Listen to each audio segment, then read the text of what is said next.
Ya ini ya lagi rame soal itu tuh Partai Demokrat ya Pak Muldoko merebut Partai Demokrat, Pak SBY bereaksi dan lain-lain itu inkonstitusional atau konstitusional ya, pendapatnya kayak begitu. Nah, yang menarik lagi itu di sosmed itu juga itu peristiwa ini dikait-kaitkan dengan karma, dengan yang melibatkan Bu Mega dan juga yang malah Gus Dur gitu ya, melibatkan Gus Dur. Bagaimana dulu fenomena Gus Dur, Caimin akhirnya mengambil alih PKB dan itu urusan politik ya. Tapi saya kali ini malah kita jadi teringat sama Gus Dur kan gitu ya. Bagi saya itu ya memang kalau konstitusional inkonstitusional rasa-rasanya tidak ada presiden yang seperti Gus Dur. Gus Dur itu sangat konstitusional, sangat membela konstitusi dan tidak bisa dibujuk, tidak bisa dirayu, tidak bisa di pressure, tidak bisa ditekan untuk melanggar konstitusi gitu. Meskipun taruhannya akhirnya Gus Dur dijatuhkan gitu sebagai presiden gitu ya. Tapi memang secara pribadi saya sendiri menganggap dan berkeyakinan gitu bahwa presiden kita, Presiden Republik Indonesia itu yang paling baik itu adalah Gus Dur. Yang paling berarti kalau yang paling baik itu artinya ya berarti yang paling hebat ya, yang paling top kan itu. Karena saya mengukurnya begini kan, Sayyidul Qaum Khatimuhum itu kata Nabi. Pemimpinnya suatu masyarakat bangsa itu ya pelayannya seluruh bangsa itu. Tadi pagi kebetulan pas ngaji di Nasaihul Ngibad, ada juga hadis Rasulullah itu kira-kira artinya kurang lebih begini. Suatu negara itu seandainya rakyatnya jahat, bejat, tapi pemimpinnya itu dapat petunjuk dan memberi petunjuk, pemimpinnya baik, itu nggak masalah, bangsa itu pasti akan menjadi baik.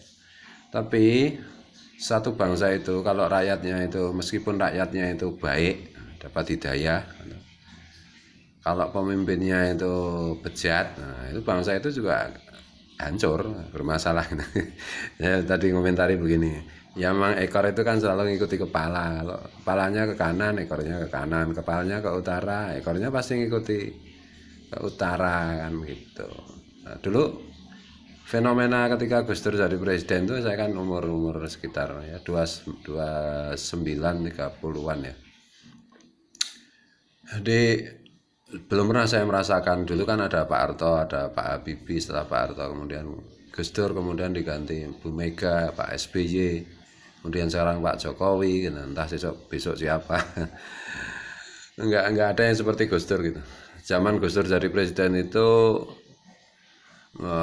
majelis ilmu, majelis zikir, majelis sholawat, istighosah, mujahadah, di mana-mana sangat ramai, sangat meriah, sangat luar biasa ya, karena memang Gus Dur itu ya hobinya seperti itu, ziarah kubur itu kan menghargai jasa-jasa para pendahulu kan ya. Gus Dur memang begitu, rakyatnya semua ikutan begitu. Jadi suasananya itu gembira gitu,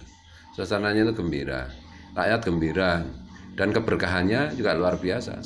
Ketika Gus Dur sebelum menjadi presiden kan ya banyak masalah di bangsa ini, luar biasa besarnya masalahnya. Ketika Gus Dur jadi presiden ya pelan-pelan semua itu selesai.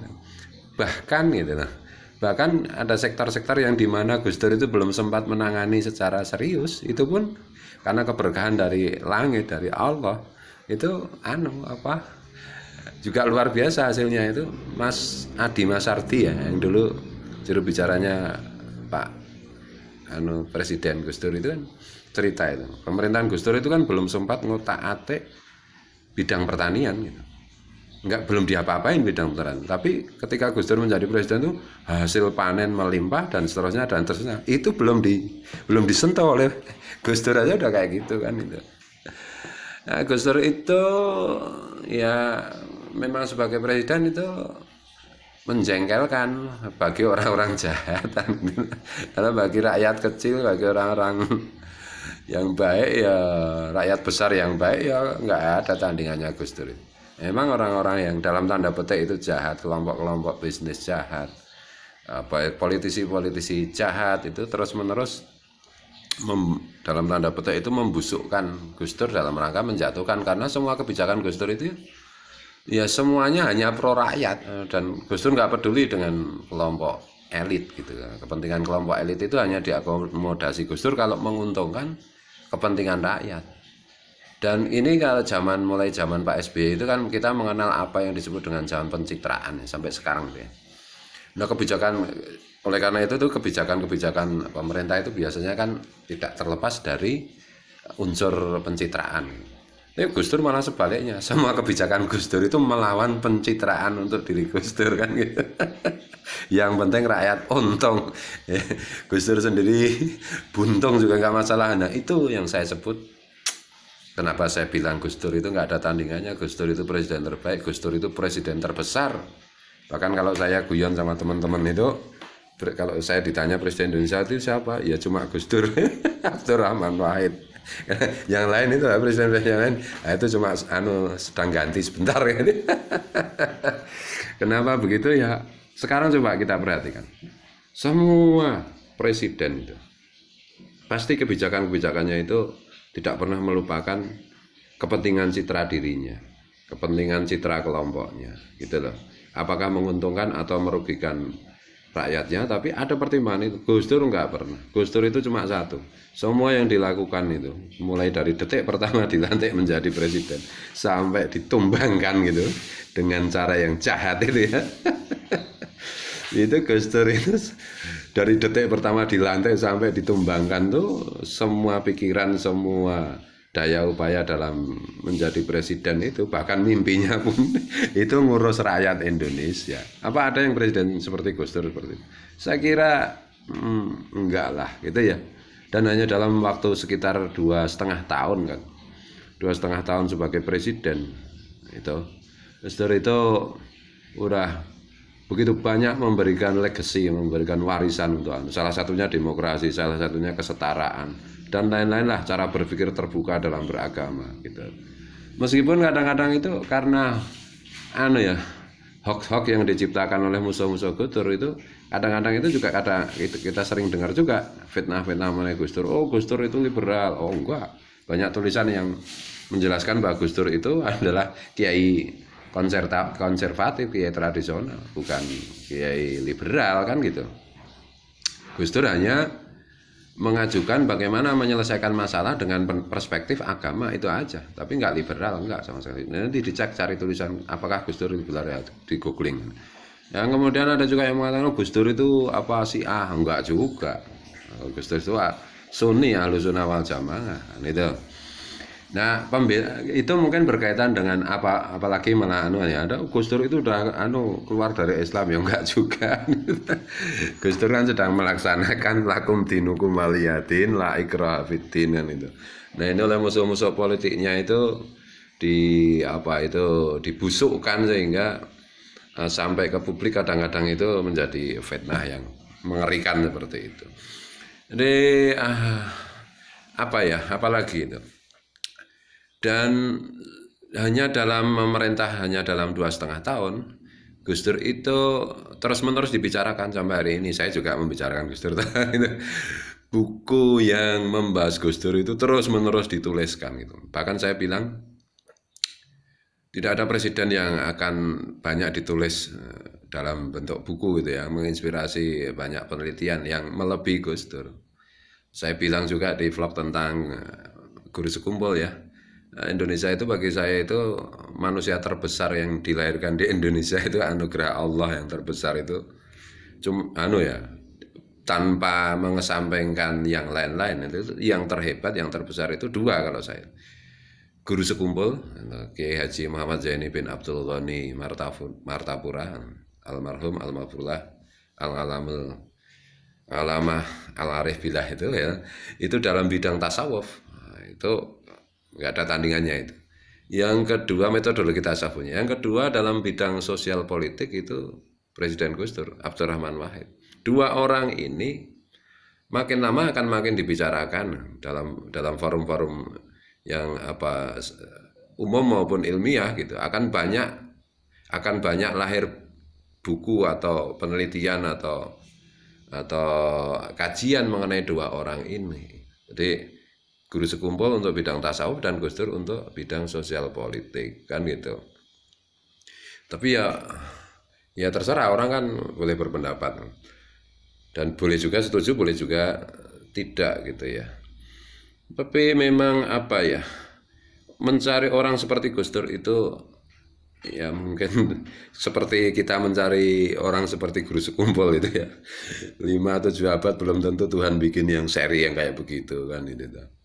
Makanya orang seperti Rocky Gerung aja ya. Yang beliau itu kan agnostik ya pengakuannya, filosof itu yang kondang. Itu ketika ditanya Wahyu Muryadi itu di TV One itu, sebutkan 3 tokoh idolamu kan. 3 tokoh yang paling kau kagumi kan itu. Itu kan Rocky Gerung menjawab 1 Gus Dur, 2 Gus Dur, 3 Gus Dur kan gitu. Padahal tahu sendiri kan Rocky Gerung itu semua kalau di mata Rocky Gerung itu bisa keliru, bisa salah. Tapi ya beliau sendiri mengakui itu. Ya Gus Dur memang sudah makrifat kan itu dalam ilmu sosial politik itu udah di langit lah, bukan nggak ada tandingannya lah kan gitu. Nah itu sekali lagi jadi Gus Dur itu kan musuhnya kan cuma elit-elit yang jahat aja kan gitu. Kalau rakyat itu ya semua kan dibela Gus Dur habis-habisan.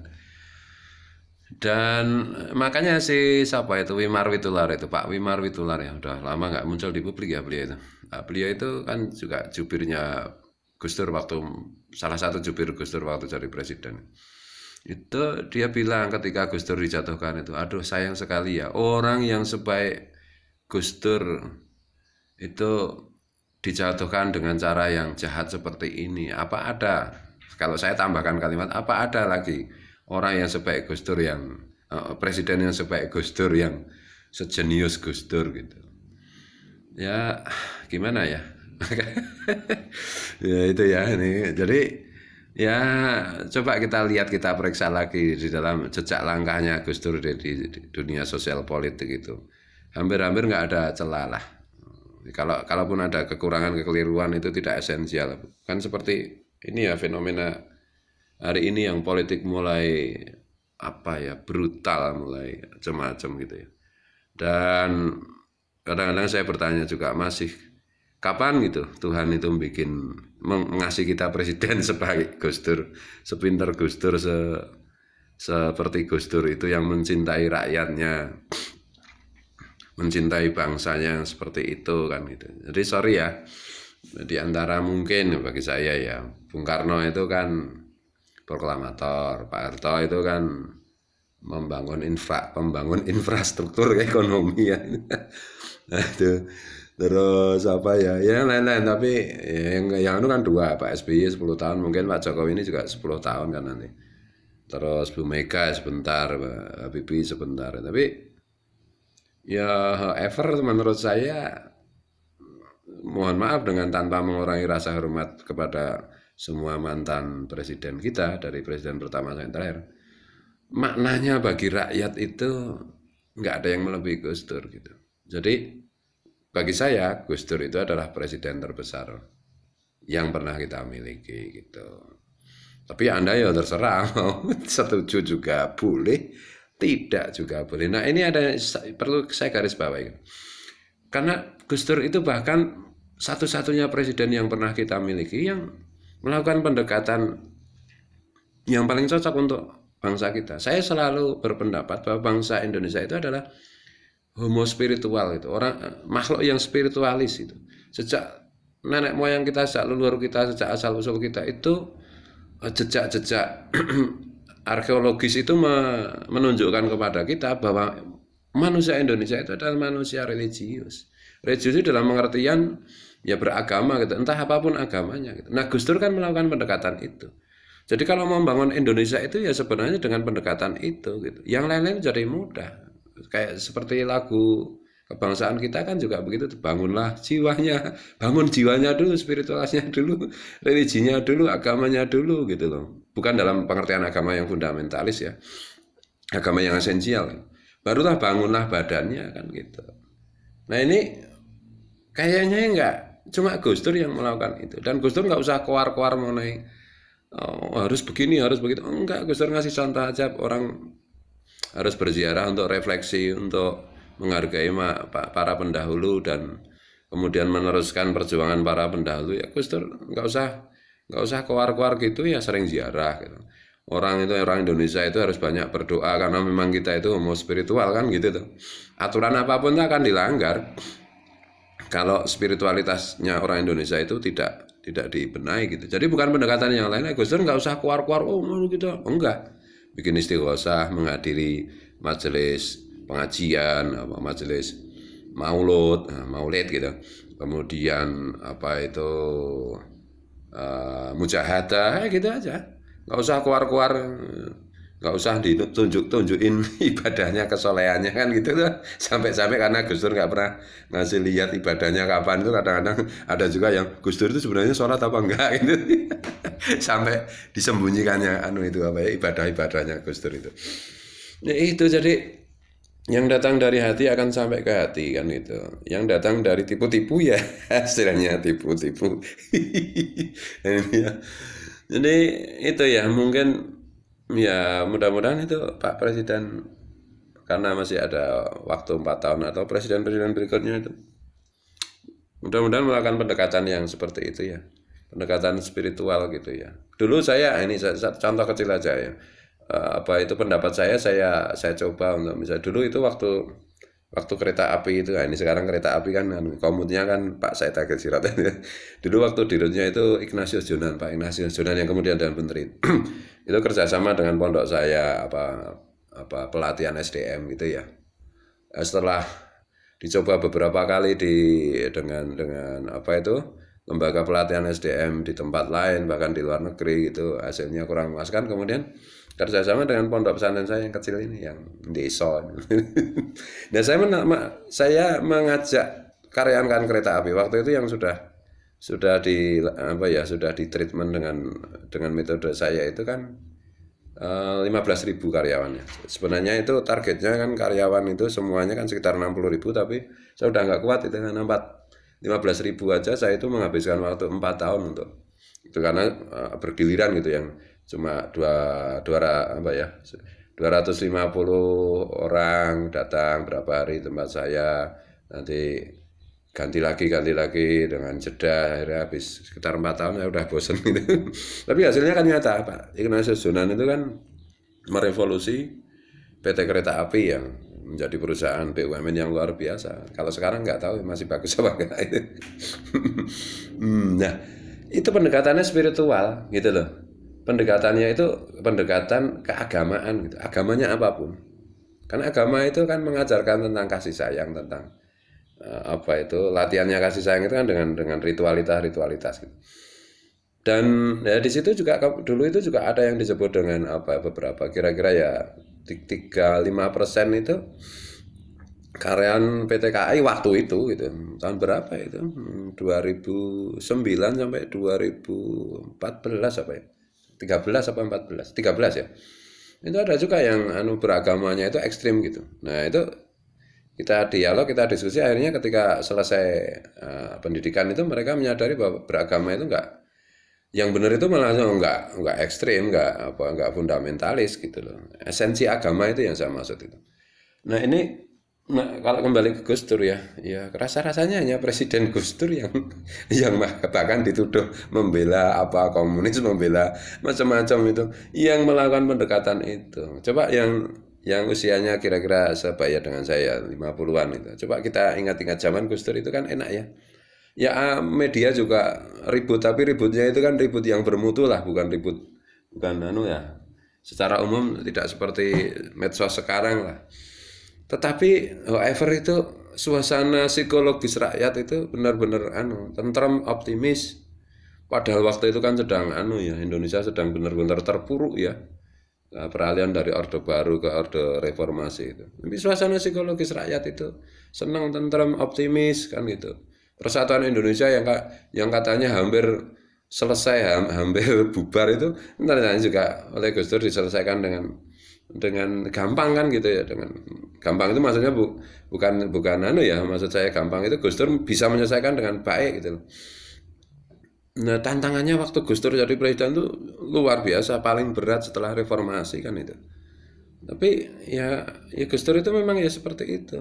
Dan saya percaya memang Gus Dur itu wali kan. Wali kan macam-macam, ada yang di dunia tasawuf seperti Guru Sekumbul, di dunia ilmu seperti Abu Yatim Yatida. Gus Dur itu di dunia sosial politik. Itu ya memang kekasih Allah karena dia memang mencintai rakyatnya. Sekali lagi Gus Dur itu saya bersaksi itu. Saya yakin itu.